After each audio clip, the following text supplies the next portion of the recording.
예배의 승리자로 살아가고 계신가요? 우리는 하나님을 찬양하고 예배하는 자로 세워졌습니다. 그 말인즉슨 우리가 있는 곳에서 하나님을 최우선순위로 두고 그 어떠한 자리에서도 주님을 높여드리고 주님을 신뢰하고 주님을 믿고 주님께 나아가는 것, 그것이 예배자이고 예배의 승리자이죠. 한번 우리 돌아볼까요? 우리의 인생과 우리의 삶을 돌아볼 때에 나는 어떻게 예배하고 계신가요?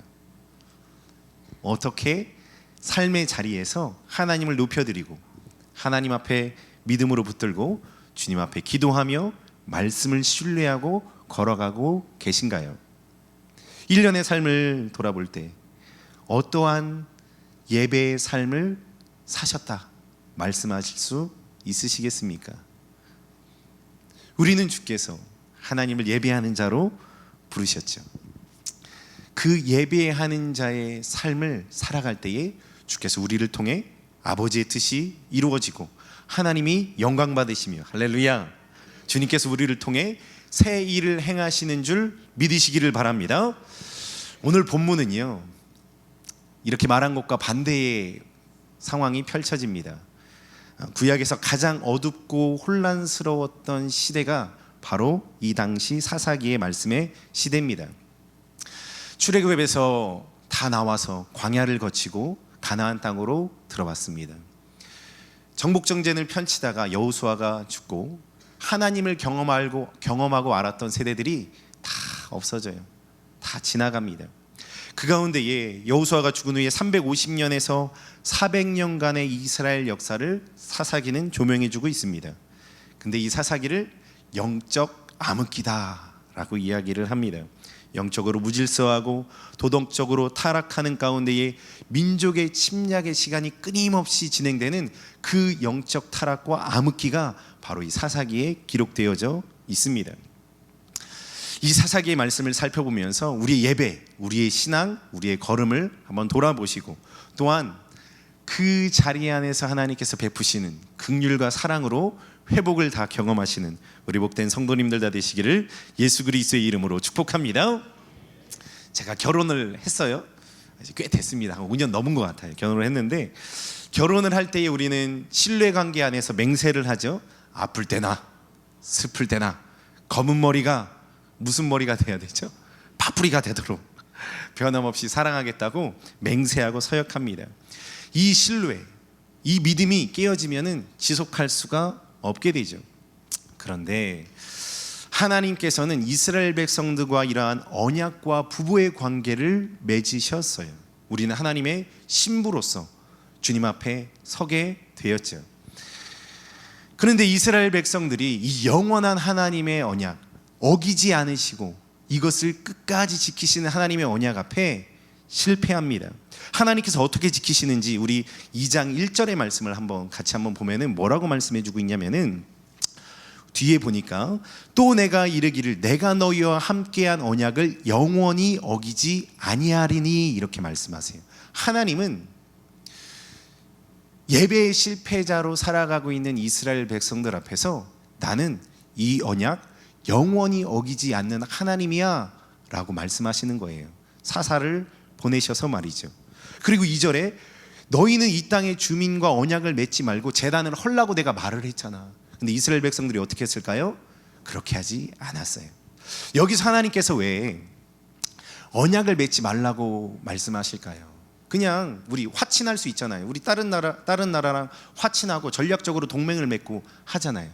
근데 이 고대 근동에서는 이 언약을 맺는다는 것이 어떠한 뜻을 가지고 있냐면은 그 나라의 신을 내가 받아들이고 인정하겠다. 그 나라의 문화를 내가 받아들이겠다. 또 이것을 넘어서 통용해서 같이 결혼하는 가족 관계를 맺겠다라는 의미가 담겨져 있는 것이 이 언약이에요. 그러니까 거룩히 구별되어져야 하는 이스라엘 백성들이 다른 이방 민족과 언약을 맺었다는 것은 하나님의 거룩함을, 구별하심을 버리는 꼴이 되는 거죠. 말씀을 버리는 것이고 하나님을 버리는 꼴이 되는 것입니다. 그래서 언약을 맺지 말며 그들의 제단을 헐라라고 지금 명령하고 계신 거예요. 그런데 그들은 그렇지 않고 하나님께서 염려하신 그대로 모든 것들이 이루어집니다. 3절 말씀을 보니까 그러므로 내가 또 말하기를 내가 그들을 너희 앞에서 쫓아내지 아니하리니 그들이 너희 옆구리에 가시가 될 것이고 그들의 신이 너희에게 올무가 되리라. 예배의 실패, 하나님 안에서 관계의 실패자가 되어버리니까 고통이 찾아올 것이라는 것을 하나님께서 말씀하십니다. 거룩한 백성이 영적 혼합주의로 빠져요. 하나님만을 예배하는 자들로 세워져야 하는데 그런 삶을 버려버리고 포기해 버립니다. 이스라엘이 이 명령을 듣지 않았어요. 하나님을 버리고 바알을 선택해서 영적 간음의 삶을 삽니다. 우리 11절로 13절의 말씀을 한번 교독하며 읽도록 하겠습니다. 이스라엘 자손이 여호와의 목전에 악을 행하여 바알들을 섬김으로 그들을 인도하여 내신 그들의 조상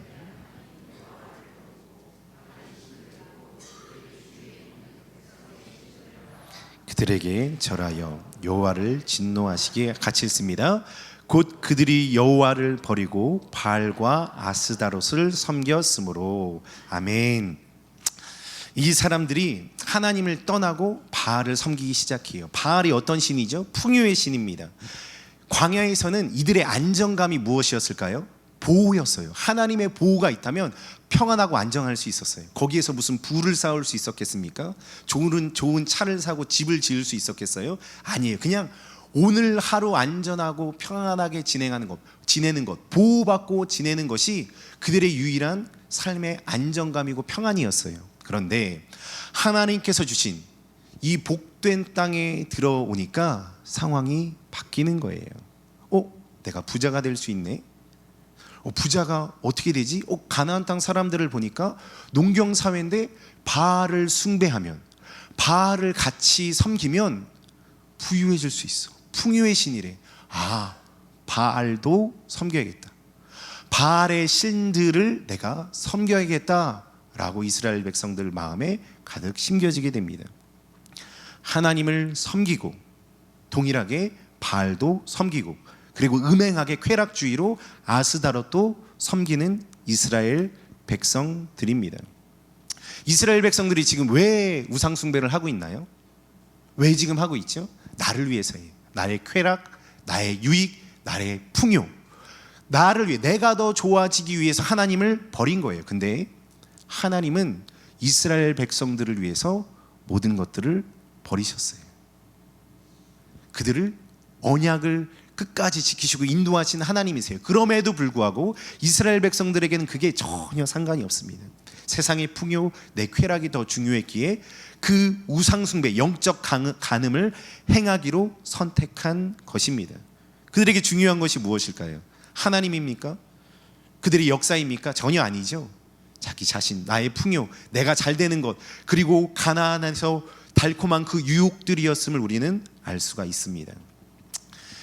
근데 여기에서 우리가 한 가지 더 알 수 있는 사실이 있어요. 그 결과가 무엇이냐라는 거예요. 그 결과는 노예예요. 성경은 그들이 바알을 섬겼다라고 기록하는데 섬기다는 아바드라는 단어가 쓰였어요. 이게 예배하다라는 뜻도 있거든요. 그런데 무슨 뜻이 또 있냐면 봉사하다, 노예가 되다라는 뜻도 동일하게 있습니다. 하나님께서 이스라엘 백성들을 애굽에서 구원해 주셨죠. 광야에서 하나님이 하나님 되심을 보여주셨죠. 그리고 축복됐다 땅, 젖과 꿀이 흐르는 땅에 왔을 때 그들은 하나님을 버립니다. 그리고 다시 과거의 노예의 삶으로 들어가는 거예요. 내가 좋아질 줄 알고, 내가 풍요로워질 줄 알고, 내가 부유해질 줄 알고, 내가 평안해질 줄 알고 하나님도 섬기고 세상도 섬겼는데, 우상도 섬겼는데 전혀 아니에요. 노예가 돼버리는 꼴이 되었다라는 겁니다. 사랑하는 성도님들, 우리의 모습은 어떻습니까? 이스라엘 사람들은요, 농사의 성공을 위해 바알을 찾았어요. 쾌락을 쫓기 위해 아스타롯을 섬겼습니다. 우리는 경제적 성공, 자녀의 입시, 수많은 문제들 현실 앞에서 무엇을 우선순위로 삼고 계신가요? 하나님보다 세상의 방식을 더 신뢰하고 계시지는 않으신가요?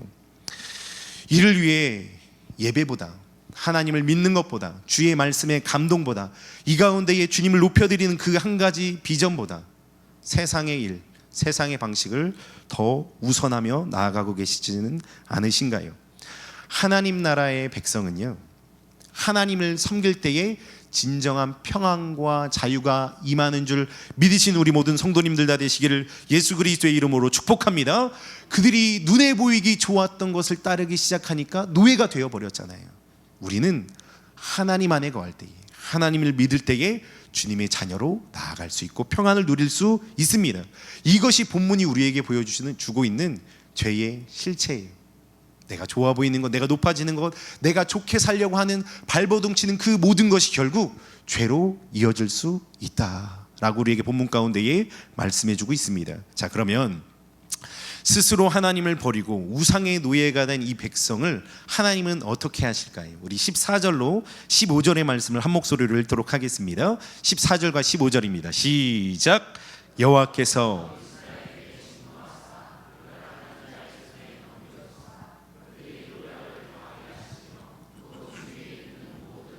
손에 팔아 넘기심에 그들이 다시는 대적을 당하지 못하였으며 그들이 어디로 가든지 여호와의 손이 그들에게 재앙을 내리시니 곧 여호와께서 말씀하신 것과 같고 여호와께서 그들에게 맹세하신 것과 같아서 그들의 괴로움이 심하였더라. 아멘. 푸른 마르고 꽃은 시드나 여호와의 말씀, 하나님의 말씀을 영원한 줄 믿으시기를 바랍니다. 우리가 하나님을 떠나면은 진노가 임할 수밖에 없어요. 왜요? 하나님께서 우리를 사랑하시기 때문입니다. 하나님께서 이스라엘의 그 죄 때문에 진노하십니다. 대적에게 넘겨버리세요. 노략을 당하게 하세요. 이스라엘 백성들을 하나님을 떠나서 와 이것도 좋고 저것도 좋으니까 하나님도 여기에 놓고 섬기고 아스다롯과 바알도 바알의 신들도 여기에 놓고 섬기고 와 너무 좋다 이거 다 내 거야. 다 이거 섬기니까 나는 보호도 받고 세상에 풍요도 있고 쾌락주의로도 너무나도 좋을 수 있어 라고 생각했지만 세상의 유일한 주관자이신 하나님께서는 그들에게 진노를 퍼붓는다라는 것을 우리는 알 수 있습니다. 하나님을 떠나는 자리에는 재앙만 남습니다. 그럼에도 하나님께서는 그들의 슬픔, 부르짖음을 외면치 않으세요.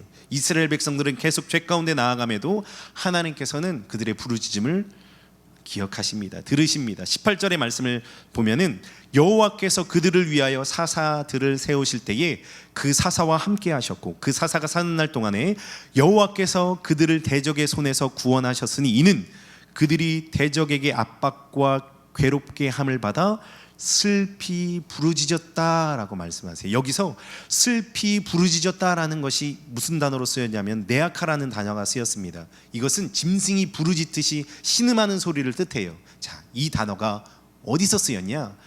출애굽기 2장에서 쓰였어요. 이스라엘 백성들이 노역 때문에 너무 힘들어서 부르짖는 그 단어가 네아카입니다. 네아카. 그냥 신음하며 부르짖은 거예요. 못 살겠다, 죽겠다, 내가 어떻게 해야 될 줄 모르겠다. 그 부르짖음이에요. 여기에 회개가 있나요? 하나님을 기억하는 게 있나요? 주님을 바라보며 이 외침을 부르짖음 가운데에 신음하고 있는 건가요? 아니죠. 아니에요.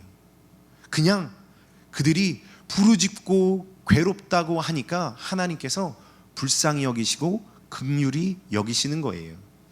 세상적 풍요를 쫓아갔는데 삶은 고문이 돼서 그냥 부르짖고 외치니까 하나님께서는 그 부르짖음에 응답하세요. 놀라운 반전이 일어나죠. 18절 마지막 줄을 한번 우리 같이 한번 읽어봅시다. 시작. 여호와께서 뜻을 돌이키셨거늘. 아멘. 뜻을 돌이키다, 나암이라는 단어가 쓰였어요. 한숨을 쉬다, 가슴 아파하다라는 뜻입니다. 제가 어렸을 때 이렇게 오해가 있어서 아버지한테 한번 맞았습니다. 제가 많이 안 맞았거든요. 누나한테도 한번 맞아보고 아버지한테도 한번 맞아봤어요. 근데 어떻게 맞았냐면 제가 한번 말씀을 드렸을 거예요. 제가 어렸을 때 이렇게 그 냉장고가 이렇게 있는데 거기 문을 이렇게 쭉 찢으면은요 그 자석이 나와요. 고무자석. 그 고무자석이 있습니다. 고무자석이 있는데 그걸로 종아리를 맞았어요. 착착 잘 감겨서 피멍이 아주 진하게 아주 줄을 싹싹 팅팅 붓게끔 제가 맞았어요. 근데 그때 제가 신음하면서 잤거든요. 신음하면서 잤단 말이에요. 그때 제가 기억에 이런 기억이 있어요. 아버지도 슬퍼하시면서 약을 발라주셨던 기억이 있습니다. 이게 나음입니다.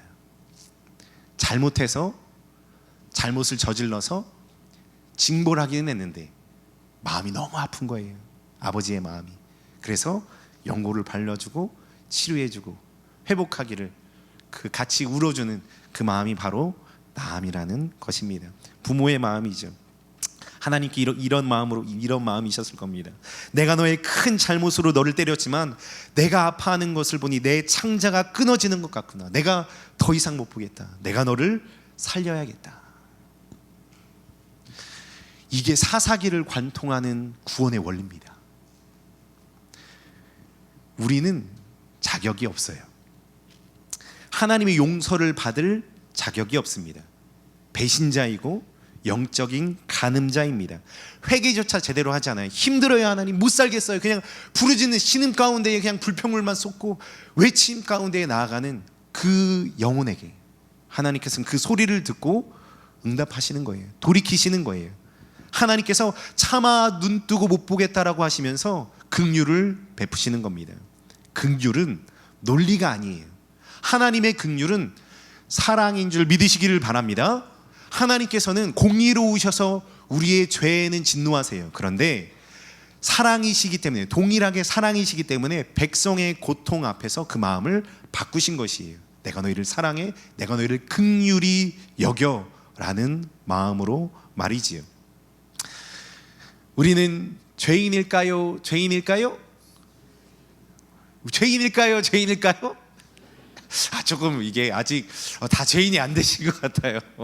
제가 여기에서 한참 회개하면서 올라왔거든요. 주님 회개합니다. 붙들어 주셔서 연약함 용서해 주시고 정결케 해 주셔서 역사해 달라고 계속 기도했어요.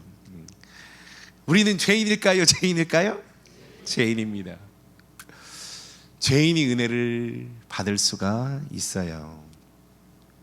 자격 없는 죄인이지만 하나님께서는 그 구원받을 자격 없는 하나님의 그 연약한 자녀에게도 긍휼히 여겨주시고 은혜를 베풀어 주시고 불러주시고 만나주셔서 용서해 주시고 구원해 주시는 줄 믿으시기를 바랍니다.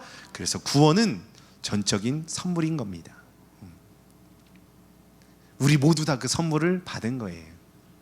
그래서 마음을 낮추시면 좋겠어요. 과거의 때를 기억하셨으면 좋겠습니다. 하나님께서 나를 부르시고 만나시고 나의 본질적으로, 나의 영적으로, 나의 삶적으로, 나의 성품적으로 수많은 연약함이 있을 때 그럼에도 불구하고 나를 불쌍히 여겨주셔서 긍휼히 여겨주셔서 사랑을 포기하지 않으시고 불러주신 그 하나님의 사랑으로 말미암아 마음을 낮추시기를 예수 그리스도의 이름으로 축복합니다. 마음을 낮추는 자가 하나님의 선물을 받을 수 있기 때문에 권면을 드리는 것입니다. 그런데 마음을 낮추지 않고 계속 회개하지 않고 주님께 돌아가지 않으면 진노와 타락 가운데에 들어갑니다. 긍휼이 아니게 되고 은혜가 아니게 되고 사랑이 사랑으로 역사하지 못해요. 타락으로만 빠집니다. 19절 말씀을 한 목소리로 읽어보겠습니다. 19절입니다. 시작. 그 사사가 죽은 후에는